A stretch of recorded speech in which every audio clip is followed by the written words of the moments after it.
Kalau kita melihat fakta yang ada sekarang ini, kerusuhan, kekacauan dan semuanya itu, anak-anak yang sedang rusak, ya, pencurian, perampokan, semuanya itu, saya percaya semua kita ngerasa capek melihatnya. Kita lihat polisi, kasihan betul mereka bekerja seperti itu, nggak akan selesai. Nah, saya tidak tahu berapa banyak di antara saudara yang pernah punya konsep ini. Bagaimana caranya kita tidak ingin anak-anak kita akan jadi korban. Saudara, saya beri contoh. Kira-kira 10-10 tahun yang lalu, orang-orang tua itu sangat bangga kalau anak-anaknya betah di rumah. Dan mereka akan cerita ke teman-temannya, oh, anak-anak kami itu manis-manis, bagus-bagus. Mereka itu betah di rumah. Tapi zaman ini, sebagai orang tua harus hati-hati kalau anak seorang nggak keluar rumah. Kenapa yuk? Internet. Betul tidak? Beda pengaruhnya. Loh, iya atau tidak? Coba renungkan ini. Maka itu kita harus awasi. Nah, saya tidak tahu alasan bagaimana dari chapter api ini yang ada di daerah Pesanggerahan ini mikirkan impian dalam keluarga itu apa. Oke, saya mulai dengan kalimat ini. Apa yang terpikir di benak saudara tentang dunia anak-anak? Begitu mendengar kata anak-anak, dunia mereka itu apa yang ada di benak kita? Main. Catat itu, main. Anak-anak tidak pernah mikir yang lain kecuali main. Termasuk makan pun mereka nggak butuh. Oh, nggak amin yang berjadi orang tua. Betul nggak? Makan pun mereka nggak butuh, main. Nah, saya nyimpang dikit. Kepada orang tua yang anaknya nggak mau makan, jangan dipaksa makan. Loh, pasti kaget. Tidak ada aturan anak-anak makan 3 kali sehari. Itu nggak ada aturannya loh, saudara. Loh, kok nggak percaya sih? Saya mau pelajari betul di rumah anak-anak. Nah, daripada anak-anak saudara dipaksa makan, itu penderitaan buat mereka. Betul tidak? Anak-anak yang makannya terus di mulut, nggak dikunyah, jangan diberi makan, biarin. Anak-anak itu kalau lapar minta sendiri. Kok nggak percaya sih kayaknya ini? Betul? Nah, perhatikan, tidak akan ada anak mati gara-gara tidak makan. Nggak ada, percayalah itu. Jadi jam tubuh mereka itu beda dengan jam tubuh kita. Jangan dipaksa. Justru anak-anak yang belum waktunya makan, kita atur 3 kali makan sehari, lambungnya terpengaruh, pencernaannya akan terganggu. Kalau sudah begitu, metabolisme tubuhnya terpengaruh, psikisnya terpengaruh. Apa pengaruhnya? Begitu dengar kata makan, itu sudah seperti orang dewasa mau dihukum mati itu. Bayangkan ya, seharusnya makan itu indah, jadi penderitaan buat mereka. Karena konsep kita yang salah. Nah, maaf ini biasanya oma-oma itu, katakan amin, nenek-nenek ini bahaya, maksa makan. Cucunya dipaksa makan. Terus kalau cucunya nggak berat-berat anak, dimarahi orang tuanya. Kamu nggak bisa pelihara anak ya? Macam-macam. Bukan itu masalahnya. Nah, karena dunia mereka itu dunia main. Tidak ada yang lain kecuali main. Saya tidak tahu berapa banyak di antara saudara yang hari-hari ini mengikuti berita-berita sosial media khususnya. Mulai pelan-pelan Indonesia pun mengikuti. TK sampai kelas 2 SD seharusnya itu masih dunia main. Nggak boleh dikasih PR, nggak boleh.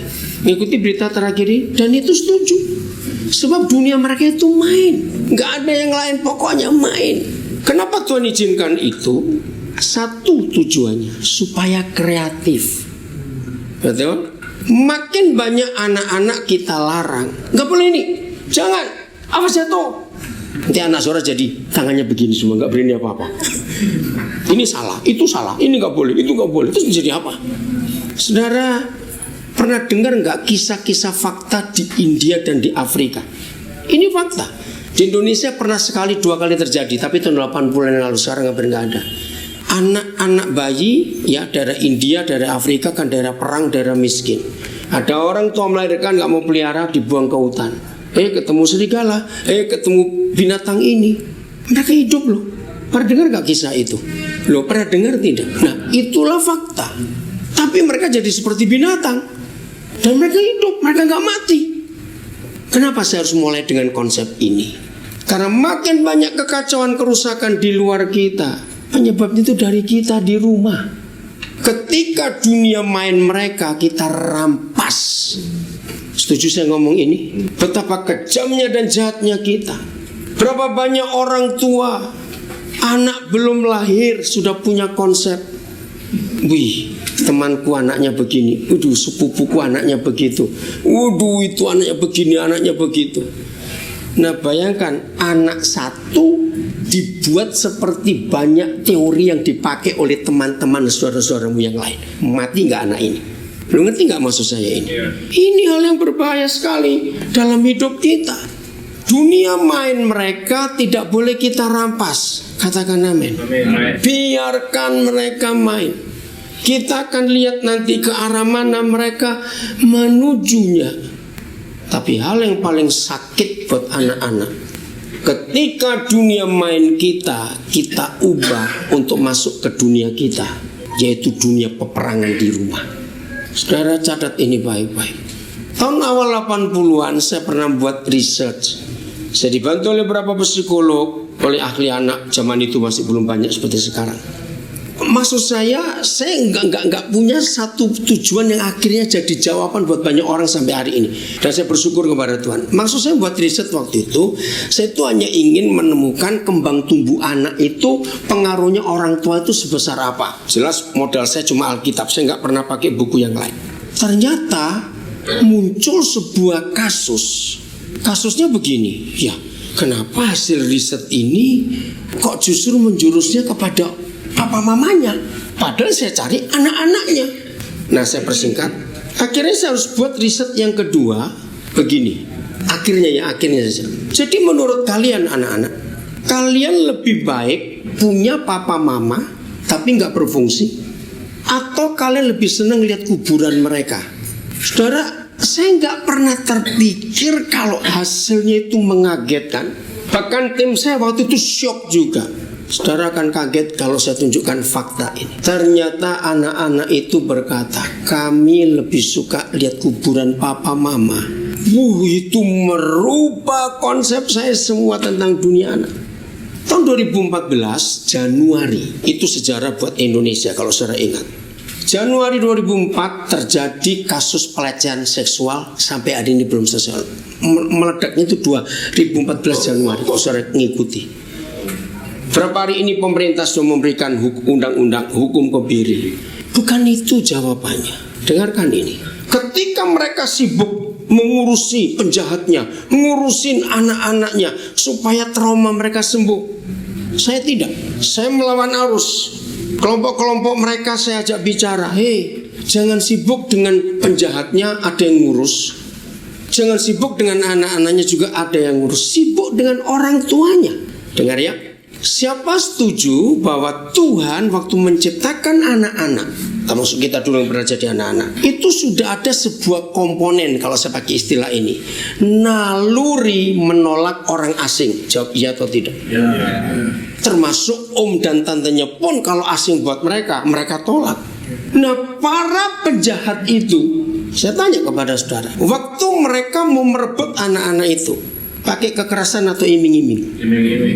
Nah, yang harusnya anak-anak ini nolak karena ini orang asing. Apa kesimpulannya? Gara-gara kuburan tadi itu, saya menemukan konsep anak-anak ini yang luar biasa. Berarti anak-anak itu gak dapat itu di rumah. Catat baik-baik. Karena mereka membutuhkan itu, di rumah tidak dapat. Nah, para bajingan ini datang dengan yang mereka perlu sebagai anak-anak.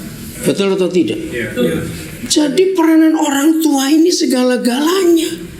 Maaf, saya belum tanya pada official tadi, kenapa ada family dream tema ini. Saya cuma meraba dalam hati saya. Tapi Pak Pendeta Stephen Purwanto sudah menjelaskan impian keluarga kita itu apa. Berapa minggu yang lalu saya dipaksa untuk datang, pada saya sibuk sekali. Sampai gara-gara saya waktunya gak pas, ada seorang ibu ulang tahun umur 70 tahun. Nah, saya itu diminta untuk hadir. Dalam hati saya, aduh, ulang tahun 70 aja, saya ini repotnya luar biasa. Terus saya ini bilang begini, aduh, saya itu bisa cuma jam 11 loh. Itu hari kerja loh saudara. Nggak apa-apa, asal kode bisa jam 11. Ya, saya pikir nggak jadi. Nah, anaknya 3. Anak nomor 2 itu telepon saya. Koden tahu nggak alasan mami kenapa maksa Koden hadir? Enggak.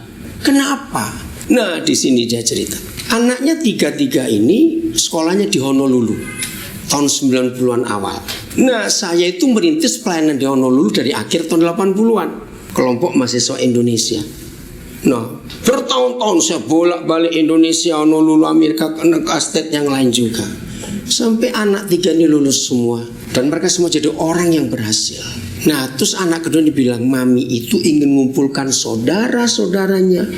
Saudara-saudaranya papi sudah meninggal. Semua om, tante dipanggil semua. Oh, jadi ini pertemuan orang tua. Saya bilang begitu. Iya. Kenapa mami minta? Karena sebagian besar dari keluarga mereka anak-anaknya kacau balau. Nah, mami itu merasa karena Koden berhasil mimpin kami bertiga waktu di Honolulu dan sampai kami bisa begini. Maaf ya, cuma cerita. Kami nggak bisa bayangkan kalau kami nggak ketemu Koden waktu itu. Mau jadi apa ini? Nah, karena itu saya datang walaupun sibuk. Jadi kan rasanya nggak enak. Ulang tahun jam 11 siang, hari kerja lagi. Dan mereka hadir. Cukup banyak yang hadir. Di rumah makan Angke di Kelapa Gading. Saudara, saya cuma sharing karena dari mereka ada yang Buddhis, ada yang Muslim, ada yang Hindu, ada yang ateis. Saya cuma cerita masalah keluarga. Saya bilang begini, dan saya ingin katakan kepada saudara, setiap orang tua harus punya konsep Alkitab ini. Yang disebut kekayaan bukan punya rumah berapa, mobil merek apa, deposito berapa. Catat. Yang disebut kekayaan adalah kalau anak cucu menantu kita itu orang benar. Amen. Itu kekayaan, katakan amin. Maka itu salah kalau kita bicara kekayaan. Anak-anak dapat warisan. Siapa yang hari ini baca koran Kompas? Di halaman kedua ada iklan setengah halaman. Ada yang baca enggak? Nah, saya suka ngikuti berita begitu. Di Bandung lagi ada kasus besar. Ada orang kaya meninggal. Saya lupa siapa namanya. Kompas hari ini. Ada yang baca enggak? Oke ya. Nah, itu harus dibaca hal begitu itu. Saya suka baca gitu. Ya. Jandanya dan 2 anaknya. Saya nggak tahu kekayaan berapa, rupanya kaya betul kok baca itu sampai berani buat iklan. Nah, tiba-tiba ada yang gugat hak waris itu nama sama. Nah, ternyata bapaknya pernah menikah lagi dengan orang lain, nggak tahu dari mana ceritanya. Saya baca itu geleng-geleng. Ini bukan warisan. Papa mama catat. Jauh lebih baik mikirkan kekayaan itu kalau anak menantu cucu kita itu orang benar. Amin. Coba baca dulu ayat ini, Yesaya 48 ayat 19. Ada janji yang Papa beri buat kita. Yesaya 48 ayat 19. Ya, nanti kita akan balik tentang dunia anak-anak ini. Family dream, apa sih impian keluarga kita? Harusnya anak-anak kita jadi sasarannya, betul? 48 ayat 19. Ayo kita baca sama-sama. Oh, ada yang belum? Cari ya. Yesaya 48 ayat 19. 1, 2, 3. Maka keturunanmu akan berdikasih dan ya, terus.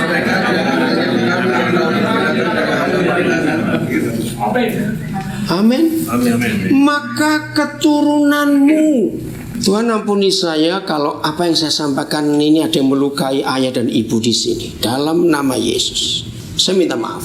Saya merasa di ruangan ini ada beberapa orang tua yang nggak suka mendengar ini karena ada anak-anak saudara nggak tahu kemana sekarang. Ada anak-anak yang sedang menyakiti saudara. Ada anak-anak yang buat malu orang tua. Maafkan saya harus ngomong.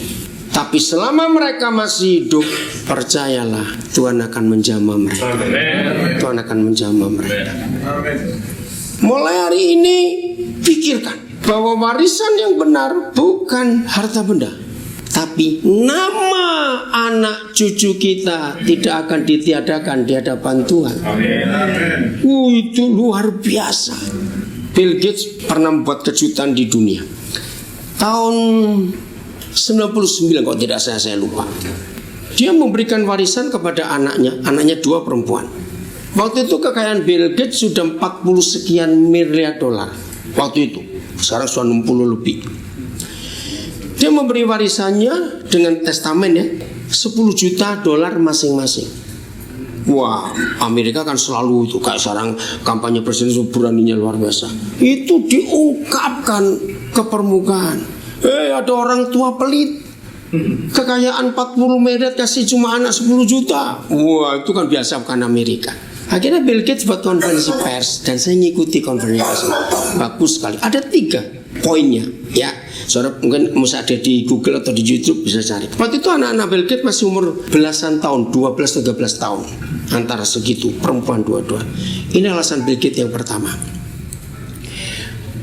Kami nggak ingin anak-anak kami itu take it for granted, tahu itu dia, cuma dapat enaknya saja, nggak tahu perjuangan bapaknya. Kan Bill Gates itu orang yang drop out, sarjana aja nggak lulus. Kami ingin mereka berjuang. Nomor 2, kami nggak ingin kalau mereka dapat uang banyak dari kami, lalu teman-temannya tahu, ngerti ya, dan membahayakan hidupnya. Yang ketiga ini luar biasa. Kami nggak tahu mereka nanti menikah dengan siapa. Bayangkan kalau tahu sekian banyak kami wariskan. Nah, itu orang bijaksana betul. Ibu bapak saudara-saudara mulai hari ini pikirkan ayat itu. Bagaimana nama-nama keturunan kita. Ini yang kita harus tahu. Yang kedua, 2 Timotius 1 ayat 5. Inilah warisan yang benar. Dan itu semua nanti dimulai dari dunia main mereka. Dunia main mereka itu indah sekali. Saya akan coba persingkat karena waktunya. 2 Timotius 1 ayat 5. Mari kita baca sama-sama. 1, 2, 3. Setelah aku berikan akan imanmu yang tulus ikhlas, yaitu iman hidup dalam dan iman dalam ilmu yang mudah, agar aku yakin hidup juga dalam Dalam sejarah gereja, Timotius ini hamba Tuhan yang termuda, paling muda. Setelah itu baru Stefanus. Tapi nomor 1 paling muda Timotius. Nah, Paulus menulis, kenapa anak ini sejak remaja sampai usia muda bisa begitu hebat hidupnya? Ternyata mewarisi iman dari neneknya dan dari mamanya. Maka saya katakan, berbahagialah papa mama kalau bisa mewariskan iman untuk anak cucu kita. Melihat bagaimana cara kita hidup, anak-anak kita belajar. Saudara, Barack Obama adalah kisah nyata dari ayat itu. Ya, saya ulangi, Barack Obama adalah kisah nyata dari ayat itu. Lepas daripada kekurangan kelebihan dia, saya nggak urusan. Oke? Pokoknya dia orang yang hebat. Ini sungguh luar biasa. Orang hitam jadi presiden Amerika, nggak mungkin. Itu kalau secara sejarah itu tunggu tahun 2070 mungkin baru bisa. Betul tidak? Karena politik hitam putih masih keras di Amerika sampai hari ini. Nah, ini iman ibunya dan nenek. Umur 2 tahun, Obama umur 2 tahun, papa mamanya cerai. Maka itu Obama nggak pernah ingat wajah papanya, karena 2 tahun sudah ditinggal. Umur 4 tahun, mamanya menikah lagi dengan orang Jawa, Lolo Sutoro. Nah, waktu 2 tahun tinggal cerai, 4 tahun menikah lagi, umur 6 tahun. Visa papa tirinya nggak bisa diperpanjang di Amerika. Dia harus balik ke Indonesia. Oke? Nah, waktu umur 6 tahun Obama sampai di Cikini. Tahun itu belum ada orang kulit hitam di Jakarta. Belum ada. Maka itu dalam biografi Obama, anak-anak kecil, monyet. Lo baca nggak biografinya? Kasian betul. Tapi dia nggak ngerti monyet itu apa. Tapi lama-lama ngerti juga dong. Nah, ingat yang masuk di sosial media perkataan Hillary Clinton. Ya betul. Apa motivasi dia? Obama. Kenapa? Sekolah di Indonesia bisa jadi presiden Amerika, hebat juga. Oke, saya lanjutkan lagi. Nah, umur 10 tahun dia sudah gak bisa bahasa Inggris. Jakarta tahun itu mana ada orang berbahasa Inggris. Habis bahasa Inggrisnya. Nah, adik tirinya lahir waktu dia umur 10 tahun, namanya Maya Sutoro. Waktu adik tirinya lahir, si bapak tiri berkata kepada istrinya, gajiku gak cukup untuk membiayai 2 anak. Bisa gak Obama kamu pulangkan ke orang tuamu di Honolulu? Dengan berat hati, Andenham mamanya Obama memulangkan anak ini umur 10 tahun ke Honolulu. dia harus menghadapi culture shock lagi karena dia sudah nggak bisa bahasa Inggris. Neneknya jadi pengganti mamanya. Neneknya itu takut Tuhan luar biasa. Karena nggak bisa bahasa Inggris, mau tidak mau diantar ke sekolah dong. Kembali kata monkey muncul. Karena neneknya kan orang kulit putih. Dan tahun 60-an itu masih keras. Politik hitam putih betul tidak? Sakit hati sebetulnya anak ini. Tapi neneknya yang membalut hatinya. Neneknya mewariskan iman, kasih, pengampunan. Saudara dengarkan. Kalau Obama tidak diasuh oleh nenek yang takut Tuhan, dia bisa jadi presiden Amerika enggak? Kenapa? Dia dendam, dia balas dendam, dia jadi kriminal. Maka itu saudara, waktu kampanye terakhir ada satu state, kalau nggak salah Ohio, saya lupa. Ini state ini penentu. Jadi semua calon presiden Amerika itu harus kampanye terakhir di state ini, dan itu akan menentukan dia menang atau kalah. Nah, hari ini dia harus kampanye terakhir. Rumah sakit Honolulu memberitahu nenekmu koma. Dia batalkan kampanye itu. Wih, yang punya duit orang-orang kaya kempit seperti hatinya. Ditahan-tahan nggak bisa, nggak mau karena hatinya dekat dengan neneknya. Saudara, saya ikut nangis waktu itu ngikuti berita ini. Akhirnya neneknya meninggal. Malam ini neneknya meninggal. Besok pengumuman dia menang. Aduh, sampai saya berkata, Tuhan kenapa enggak kau izinkan sebentar saja nenek ini tahu gitu. Karena perjuangannya dari umur 10 tahun, bayangkan. Sejarah terjadi karena iman nenek. Saudara, mari kita tanya, apa yang kita wariskan untuk anak-anak kita? Saudara boleh punya impian yang hebat-hebat untuk keluarga. Oh, anakku satu harus lulusan Amerika, satu lulusan Inggris, silakan. Coba ngikuti berita, ada anak Indonesia namanya Samuel Saputra, lulus Cambridge perusahaan ini, hebat sekali, dan dia akan ngambil doktor sebentar lagi, beasiswa. Dia berjuang, kenapa Pak? Iya, luar biasa. Oh begitu. Oh itu luar biasa. Saya ngikuti berita itu. Oke, saudara boleh punya cita-cita apa saja untuk anak-anak kita, tapi jangan lupa takut akan Tuhan itu mutlak. Dan hidup benar di hadapan Dia. Dan itu semua tergantung kita. Bukan tergantung guru sekolah minggu, bukan tergantung guru sekolah, tergantung kita. Ketika dunia main mereka, kita beri fasilitas. Nggak harus mewah, nggak harus mewah. Biarkan mereka kreasi. Nah, tidak mungkin ada rumah tangga nggak ada pertengkaran, termasuk keluarga pendeta. Saya juga walaupun gak sering-sering bertengkar dengan istri, tidak gitu. Tapi ada saja kejadian karena kami masih manusia. Maka itu kepada anak-anak muda, jangan pernah mimpi kalian dapat yang cocok. Nah, yang sudah menikah juga tapi ribut terus, jangan cari pengganti, gak ada yang cocok. Saya baca di Alkitab, kesimpulan seluruh ayat ini, ya, gak ada kata itu, cuma saya simpulkan. Ternyata Alkitab menulis begini, kalau ada orang nekat ingin menikah dapat yang cocok, menikahlah dengan mayat. Loh, kenapa Alkitab berkata begitu? Karena memang gak akan ada yang cocok. Maka itu hanya Alkitab satu-satunya buku. Kalau saya belum tahu boleh catat Malaki 2:16. Aku benci perceraian. Mengapa satu-satunya Tuhan di jagat raya ini hanya Yahweh Tuhan kita yang berkata aku benci perceraian? Mengapa satu-satunya buku di dunia ini dari jutaan judul buku yang pernah dicetak oleh manusia hanya Alkitab yang ada statement I hate divorce? Malaki 2:16. Bukan tanpa alasan Papa kita berfirman seperti itu. Ini sebabnya. Kalau kita nggak cocok, lalu cerai nikah lagi, nanti ketemu masalah yang sama, cuma namanya beda. Yang pertama mewah, kedua melan. Tapi kasusnya akan sama. Loh, jawab betul tidak? Sama, nggak mungkin beda. Namanya manusia. Nah, jadi anak-anak muda yang sudah pacaran 18 kali, saya sarankan jangan cari yang ke-19.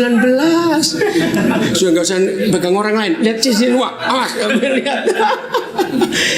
Jangan cari yang ke-19, nggak akan cocok. Betul?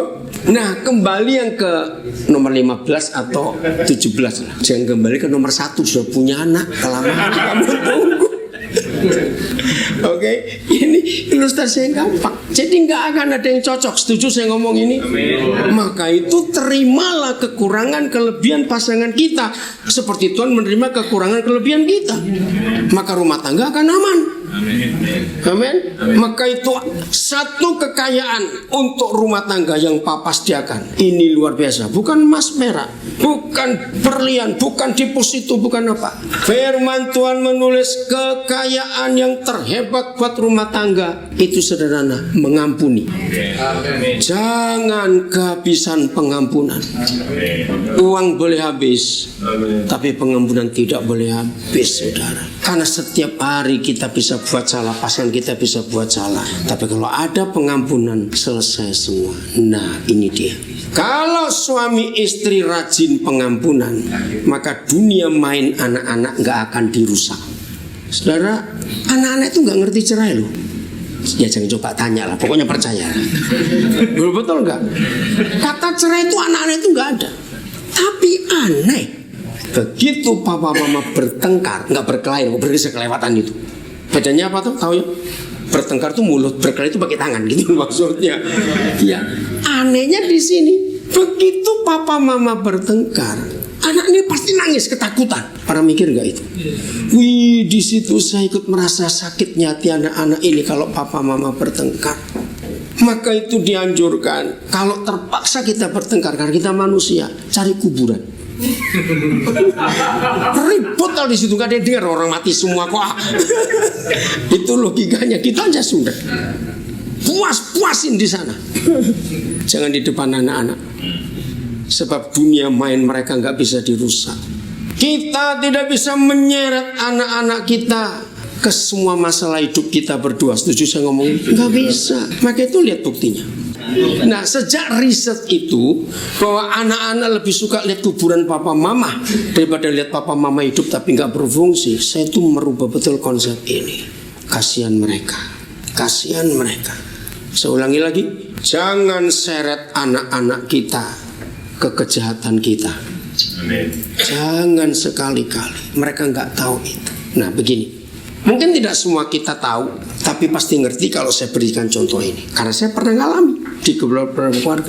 Suatu hari ada suami istri dengan 3 anak masih kecil-kecil, dan betul mereka nggak punya uang. Apa yang saudara temukan kalau suatu hari malam papa mama berkata kepada anak-anak masih kecil-kecil di bawah 10 tahun ya, anak-anak, kita nggak tahu lo besok mau makan apa. Uang sudah tidak ada, beras tidak ada, apa-apa tidak ada. Jawab pertanyaan saya, walaupun tidak semua pernah ngalami ini. Apa reaksi anak-anak waktu mendengar papa mamanya ngomong seperti itu? Nah, yang jawab nangis seperti belum punya anak. Mereka gak nangis, saudara. Cuek, lompat-lompat, main dorong-dorongan. Wah, loh, jawabnya atau tidak? Mereka cuek. Pertanyaannya, apa mereka tuli? Enggak. Apa mereka nggak ngerti bahasa papa mamanya? Lalu kenapa mereka tetap main-main cuek? Nggak dipikirin, bukan itu. Ayo, ini yang kita harus tahu. Ternyata di benak mereka itu urusan papa mama, makan minum bukan urusan kami. Dunia kami cuma main. Loh, ini yang luar biasa loh, saudara. Sampai saya shock. Oh iya, seperti itu anak-anak itu. Mudah-mudahan yang sudah salah, anak terlanjur besar, punya anak lagi mulai hari ini. Supaya ada bibit baru bahwa dunia main mereka, kita nggak rampas. Loh, bagus dong. Oke, kalau tidak mau ya cucu kita lah. Kita siapkan cucu kita. Beritahu anak kita dan mantu kita, kamu jangan merusak dunianya cucunya mama papa ini ya. Kalau dulu papa mama merusak kalian, papa mama belum ngerti. Serius, saudara. Dunia mereka cuma maunya main.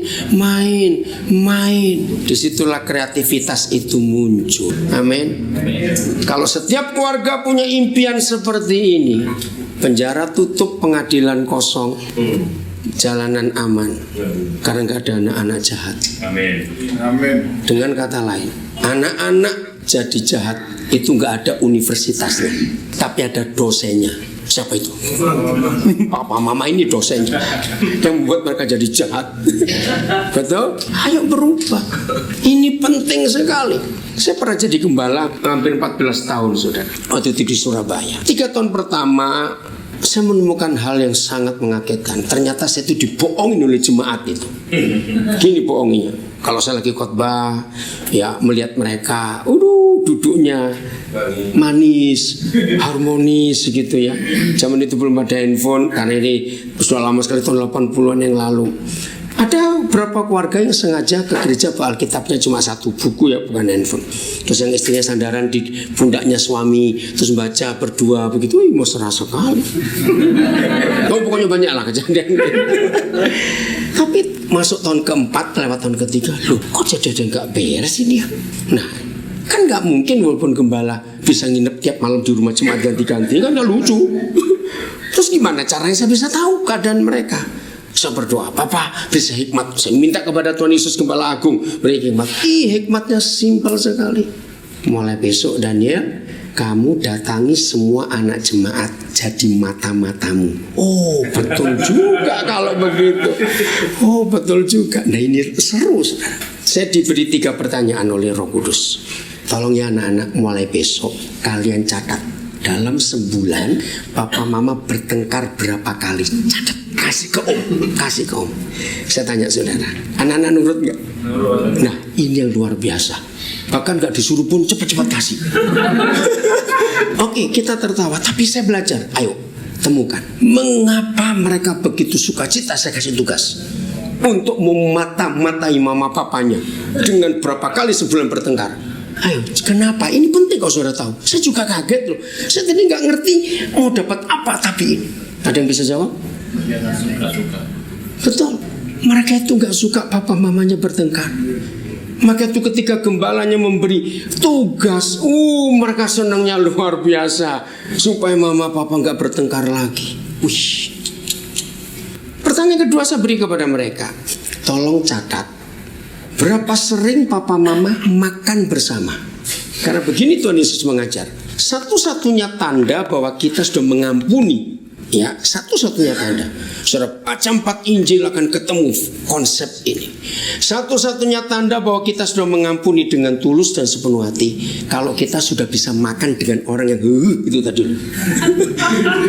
Betul tidak? Kalau kita belum mengampuni, nggak bisa makan dengan dia. Bisa-bisa kita makan dia. Bukan kan jengkel. Betul?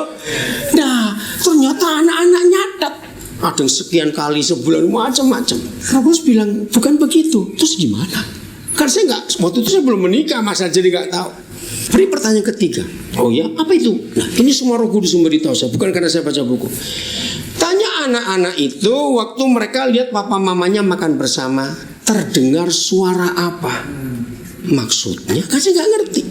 Oh, saya baru ngerti. Kalau betul-betul mengampuni, makan bersama kan pasti ada suara dong. Gurau tertawa. Anak-anak jawab, ada om suara. Suara apa? Sendok ketemu piring. Ayah. Bukan itu dicari oleh anak-anak. Betul? Suara gurauan papa mama di meja makan. Saya temukan hasilnya. Begitu papa mama harmonis di rumah, 3 hal terjadi untuk anak-anak kita. 1, mereka pasti sehat. Zaman itu belum ada penelitian kedokteran seperti sekarang, bahwa imun, atau kata imun, kekebalan tubuh itu enggak perlu. Oh ya, tolong baca koran Kompas hari ini bagian iptek kesehatan. Ngeri sekali tentang jahatnya antibiotik. Saya sejak tahun 80-an sudah melarang orang-orang tua anak batuk sedikit antibiotik. Maaf ya saudara, dokter Indonesia itu kurang ajar betul waktu itu. Supaya terkenal laris, dikira dokternya hebat, semua antibiotik. Dampaknya sekarang ketika anak umur 3 bulan ke atas. Baca hari ini, jahatnya antibiotik. Tolong betul. Termasuk imunisasi, awas. Ada beberapa imunisasi, apa itu MMC apa? MMR atau apa lagi? Jangan diberi. Itu penyebab autis. Hati-hati. Saya ini paling cerewet. Saya bilang pada banyak orang tua, kalau kamu takut Tuhan, anak-anakmu akan dilindungi. Nggak usah pakai imunisasi, jaga baik-baik. Itu semua dampaknya ngeri sekarang ini. Oke, saya kembali. Jadi, kalau sampai terjadi apa-apa dengan anak-anak kita, yang salah adalah kita. Jangan seret mereka ke dunia kita, jangan.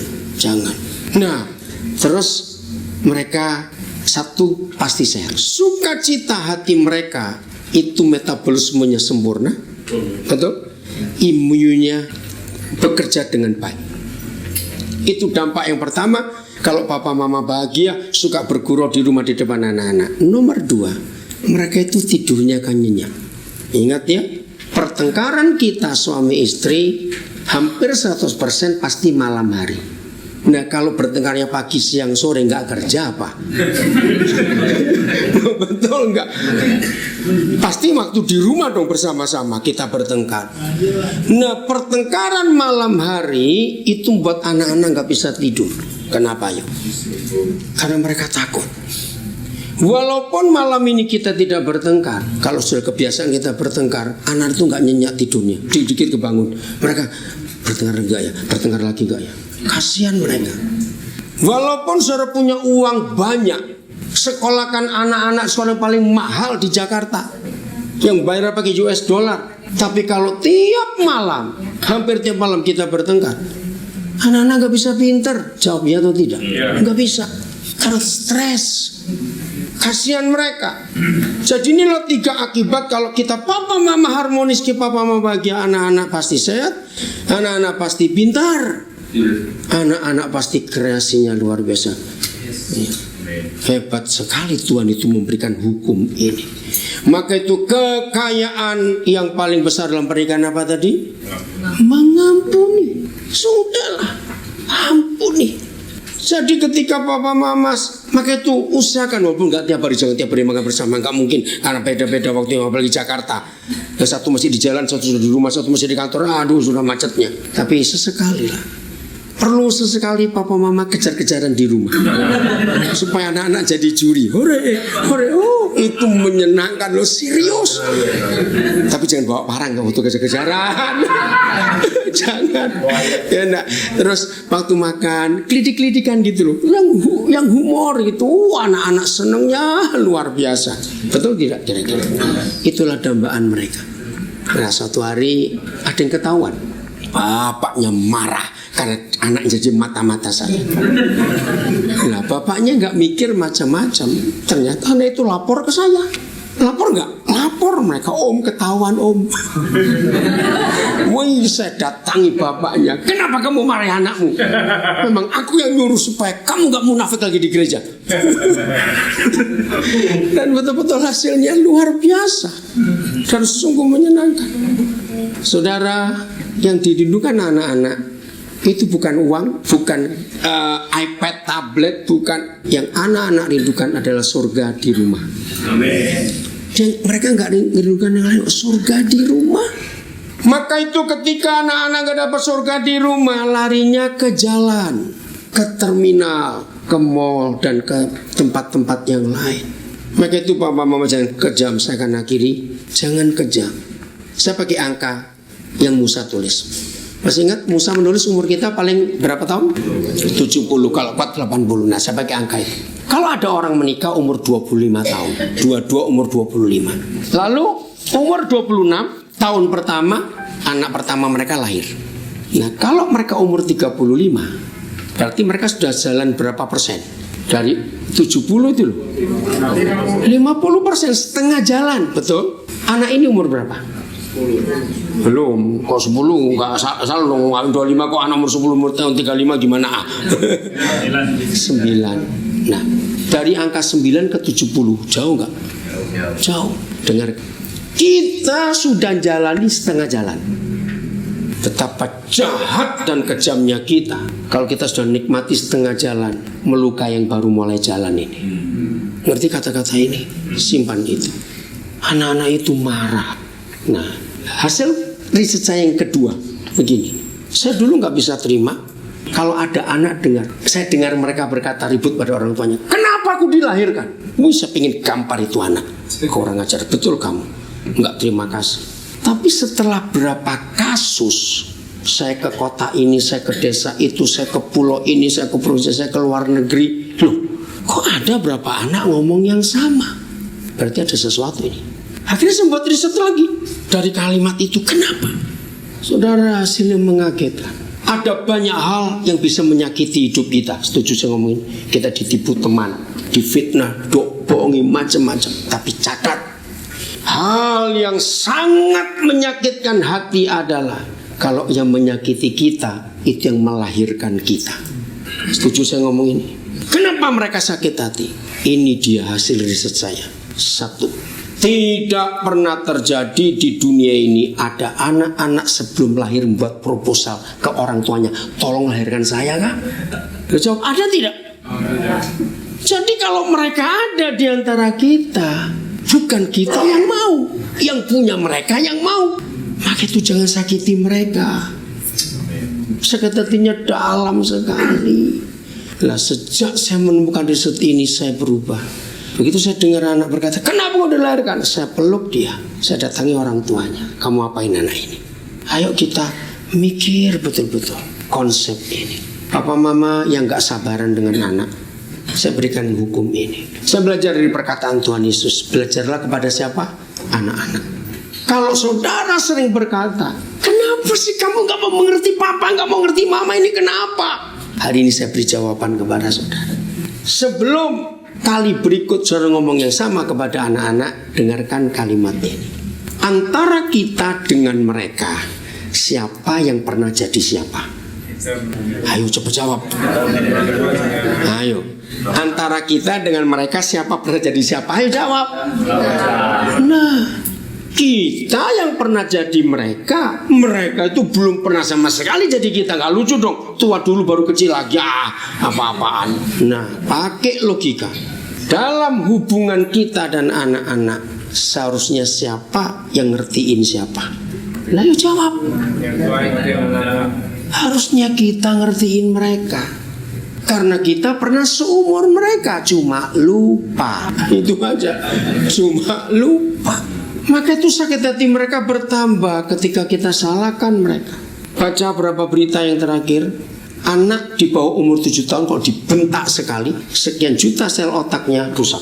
Betul? Sarafnya terganggu, bentakan saja merusak mereka. Ingat, dunia anak-anak itu dunia benar semua. Di hidup anak-anak tidak ada kata salah, bentuk salah tidak ada. Jawab ya atau tidak? Semuanya benar kok. Maka itu kalau mereka salah kita bentak, mereka tuh kaget. Loh kenapa? Siapa yang tahun 2015 kira-kira pertengahan ada film pendek di sosial media? Saya nggak tahu itu Jepang atau Korea. Anak kecil laki suka beri minum papanya. Ada yang lihat nggak itu? Mau papanya senang, duduk kasih minum. Suatu hari papanya mau keluar, dia kaget, anak itu ngambil air dari kloset WC. Lo pernah lihat gak itu? Nah, saudara, apakah kita harus pukul mereka? Dia nggak tahu, pokoknya air. Nah, dalam satu lo pasti nggak pernah lihat. Saudara ngeliat apa gitu di sosial media ini? Itu bagus sekali. Nah, dalam satu diskusi ada yang gak setuju. Wah, bapak ini kurang ajar kalau begitu, buat anak kurang ajar. Stop dulu, yang penting bapaknya gak mati. Gitu aja saya bilang.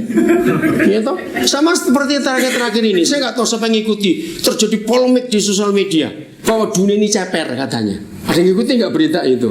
Aduh, yang tanya saya banyak. Jawabnya gini, udahlah gak usah pusing. Mau ceper, mau bulat, mau benjol, mau persegi, yang penting kita sudah hidup di sini, sudah diam saja. Loh, betul gak? Ngapain ngurusin? Loh ya atau tidak? Ini kok saya ngajak ngomong kayak orang gak pernah. Iya. Nah itulah anak-anak. Siap hari ini mulai berubah? Oke. Terakhir, suami istri wajar kalau disalahi oleh pasangannya, marah. Wajar tidak? Loh iya atau tidak? Semua kita tidak mau pasangan kita salah. Dia pun begitu, tidak mau kalau kita salah. Maka itu seringkali kita ribut. Nah, begini hukum kasih yang Tuhan ajarkan kepada saya lewat 1 Korintus 13. Sebelum kita menuntut pasangan kita untuk tidak boleh salah, dengar baik. Nah, Berani tidak saudara dan saya nuntut diri sendiri dulu untuk tidak bisa salah? Saya jawab, Tidak. Nah, ya sudah. Kalau kita tidak bisa, tidak berani, bukan tidak bisa loh. Kalau kita sadar bahwa kita nggak mungkin nuntut diri kita nggak bisa salah, ya jangan nuntut yang sebelah ini nggak bisa salah dong. Oke, saya menemukan kata ini. Antara jahat dan biadab, mana yang lebih ngeri? Nah, biadab. Maka saya menemukan ini. Ketika suami dan istri saling menuntut untuk tidak boleh salah, itulah orang biadab. Tahu definisi biadab? Saya beritahu, bajingan tingkat tinggi. Catat. Apa itu biadab? Mungkin ada di sini orang hari ini. Bertobat, saudara, demi anak-anak kita supaya bahagia terus. Amin. Dan itulah surga turun ke bumi. Ayat terakhir saya selesai. Kejadian 2 ayat 8. Beginilah konsep keluarga di benak papa kita jauh sebelum ada keluarga di dunia. Kejadian 2 ayat 8. Kita baca sama-sama 1, 2, 3. Selanjutnya Yahweh Tuhan makanya manusia demikian. Selanjutnya Yahweh Tuhan membuat sebuah taman di sebelah timur, itu Taman Eden. Disitulah ditempatkannya. Saya mau ganti keluarga yang dibentuknya. Boleh nggak kata manusia saya ganti keluarga? Ya, karena makan Adam dan Hawa. Oh iya, pertama kali saya dapat wahyuan itu saya bangga, Tuhan kau luar biasa. Nah, inilah seharusnya impian keluarga kita.